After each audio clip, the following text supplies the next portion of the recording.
Alla fine del XVIII secolo e per tutto il XIX, in seguito al romanticismo liberale che richiedeva nuove abitudini mondane, i giardini della città di Lisbona ebbero un enorme successo. Qui si fanno spazio alle donne dell'aristocrazia e della borghesia, che durante il Settecento vivevano chiuse in casa, non potendo mettere letteralmente piede in strada. Quando si spostavano, lo facevano solamente in carrozza. In risposta ai nuovi valori di igiene e bellezza e con la volontà di donare alla città spazi che seguissero principi di comfort ed estetica, vennero realizzati e migliorati numerosi giardini. Tra di questi troviamo il bellissimo giardino del Principe Reale.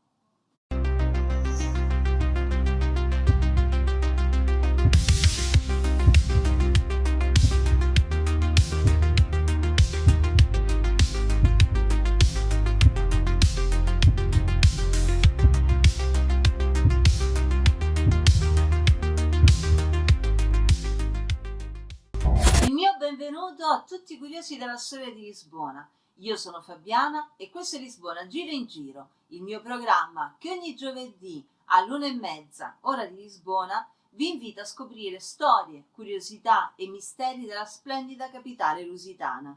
Ci avventuriamo oggi in uno dei posti più cool dell'attualità, con una lunga e conturbata storia alle spalle, fatta di mulini a vento, di palazzi mai costruiti, di incendi di mani mozzate e molto ancora. Iscrivetevi al canale, attivate il campanello e venite con me alla scoperta del giardino del Principe Reale o di Franza Borges.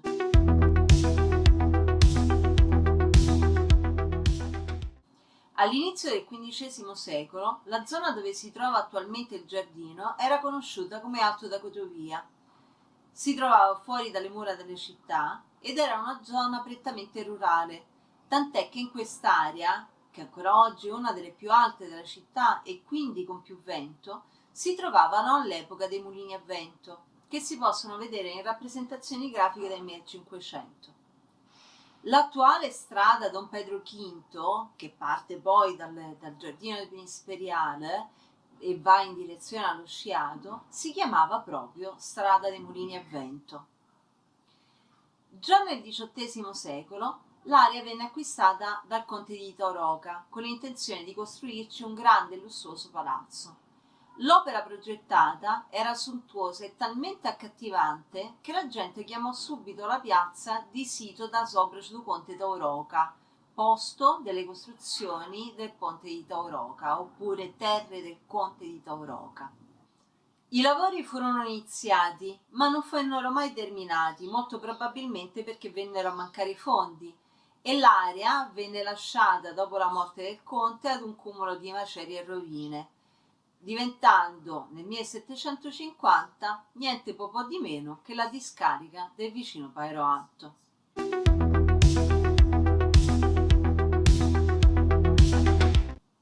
Dopo la morte del conte, il suo successore, marchese di Penalva, vende il terreno ai sacerdoti della Compagnia di Gesù, con altri possedimenti in quella zona della città. In particolare non ci possiamo dimenticare la chiesa di San Rocco, importantissima, e il noviziato di Cotovia. I gesuiti iniziarono a liberare lo spazio con l'obiettivo di costruire un edificio per il Collegio delle Missioni, che era un istituto di istruzione religiosa destinato alla formazione dei missionari cattolici. Però i gesuiti non fecero in tempo a costruire il nuovo edificio, perché con il grande terremoto che distrusse Lisbona nel 1755 le fondamenta del palazzo Taoroca rimasero inagibili e il terreno fu utilizzato come accampamento per i reggimenti militari della provincia che si erano trasferiti nella capitale dopo il terremoto per mantenere l'ordine pubblico. Una curiosità associata a questo periodo è proprio la presenza di questi reggimenti, di cui peraltro resta traccia nella toponimia della traversa do Barraccamento di Peniche, vicinissima al Principe Reale. Infatti, il giorno dopo il terremoto, il 2 novembre del 1755, il marchese di Pombal ordinò ad alcune forze militari di marciare in aiuto di Lisbona, fra queste proprio il reggimento di fanteria di Peniche, che è una città a ovest di Lisbona. Qual era la missione di questi reggimenti? Quella che oggi chiameremo di servizio di protezione civile, infatti fornivano assistenza in tempo di pubblica calamità e di ordine pubblico, prevenendo i crimini e le rapine che tali situazioni catastrofiche provocano nella popolazione in preda al panico, sorvegliavano i ministri, vigilavano sull'esecuzione dei loro ordini, impedivano gli eccessi e la fuga della popolazione. Ricordiamoci che per decreto regge non si poteva né uscire né entrare dalla città e aiutavano anche nella rimozione delle macerie. Insomma, facevano un po' di tutto. Queste forze militari si accapparono in posizioni strategiche nei limiti della città. Nella zona di Cotovia Zima, che era una zona appunto strategica, era a distanza il reggimento di fanteria di Peniche. Da qui il nome dato alla vicina traversa di abbarraccamento di Peniche.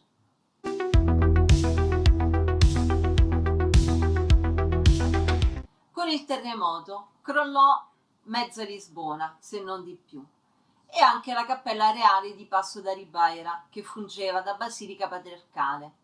Si decise quindi di sfruttare il terreno libero nell'Alto di Cotovia per la nuova patriarcale.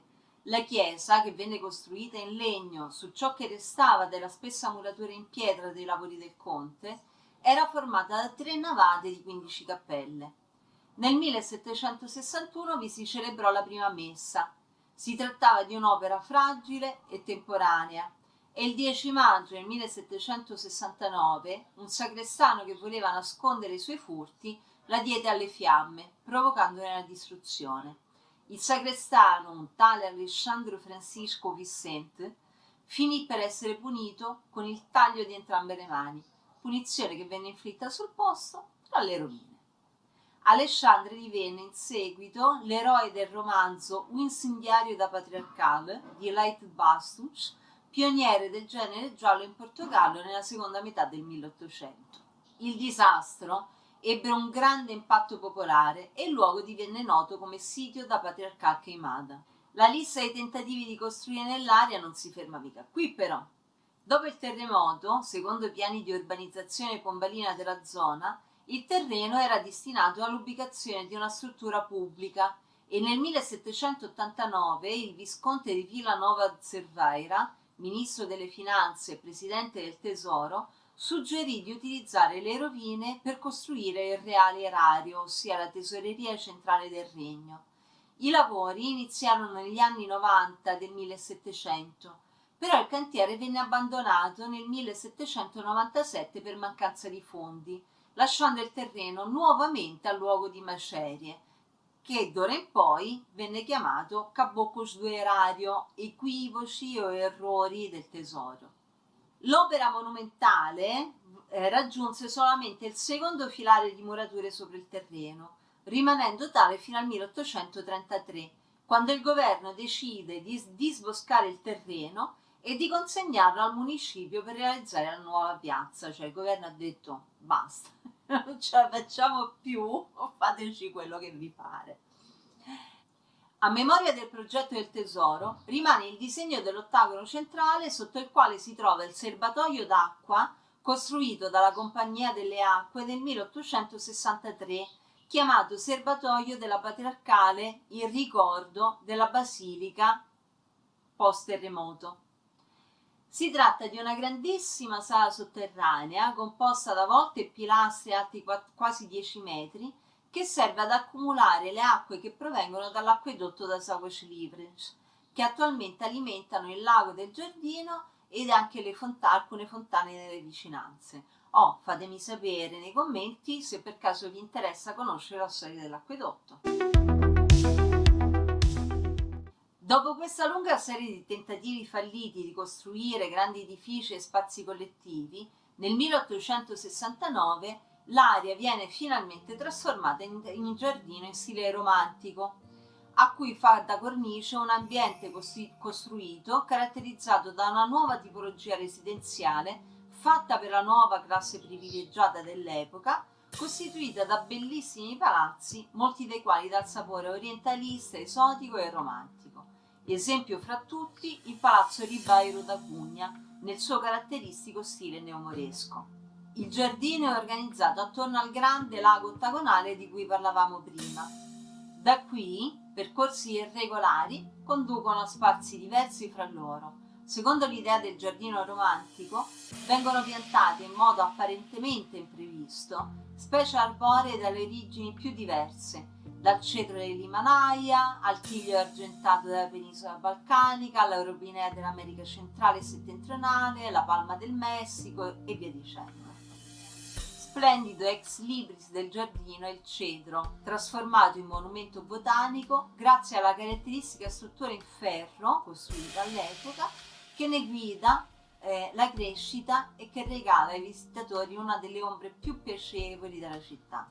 E ufficialmente il giardino non è mica dedicato al principe reale, che altri non è poi che il re Don Pedro V. Principe reale era il titolo ufficiale attribuito agli eredi presunti della corona del Portogallo durante la monarchia costituzionale tra il 1822 e il 1910, bensì al giornalista François Borges, il giornalista repubblicano che nel 1890 fondò il giornale Un Mundo, che diresse fino alla sua morte e che fu il più importante organo di propaganda repubblicana durante l'ultimo decennio dell'Ottocento e il primo Novecento. A lui è dedicato un monumento nel giardino composto da un medaglione in bronzo con la sua effigie e da una statua a figura intera, grandezza naturale, rappresentante la Repubblica in atteggiamento di gratitudine verso François Borges per la sua azione di fervente combattente repubblicano. Principe Reale è in realtà il nome della piazza nella quale si trova il giardino, ma il giardino è di fatto conosciuto come Principe Reale. È molto curioso che l'esistenza di questa differenza tra il nome ufficiale di un posto e quello usato di fatto è abbastanza comune a Lisbona. La ritroveremo nella storia di altri luoghi. Nei primi anni 2000 la Isbank, che è una società di investimento immobiliare internazionale con sede a Washington, ha investito massicciamente nella zona di Principe Reale. Molti dei bellissimi palazzetti della fine del XIX secolo di cui parlavamo prima sono stati comprati e restaurati assieme a diversi palazzi circostanti. Il progetto principale, fulcro di questa detta riabilitazione, firmato dall'archistar portoghese Sotomora, è legato alla filosofia del condominio chiuso, che in questo caso specifico la Isbank definisce country club urbano. La real estate affitta anche spazi commerciali, attirando nuovi concetti per l'area, riservandosi il diritto di scegliere gli inquilini in base al concept commerciale proposto. Il palazzo di Bairro da Cunha, l'edificio in stile neomoresco di cui parlavamo prima, ad esempio, di proprietà della Isbank, è stato inaugurato nel settembre del 2013 con il concetto di centro commerciale per marchi di qualità. L'ambasciata, nome dato a questo centro commerciale del lusso, riunisce un insieme diversificato di negozi di moda, design e ristoranti.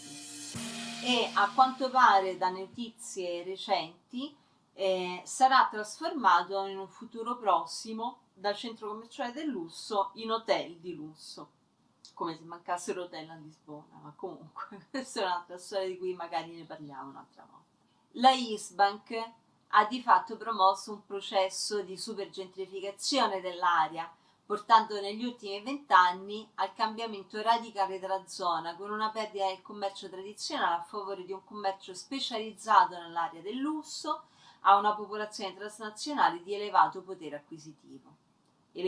Elevatissimo. E il giardino, come vive questi cambiamenti?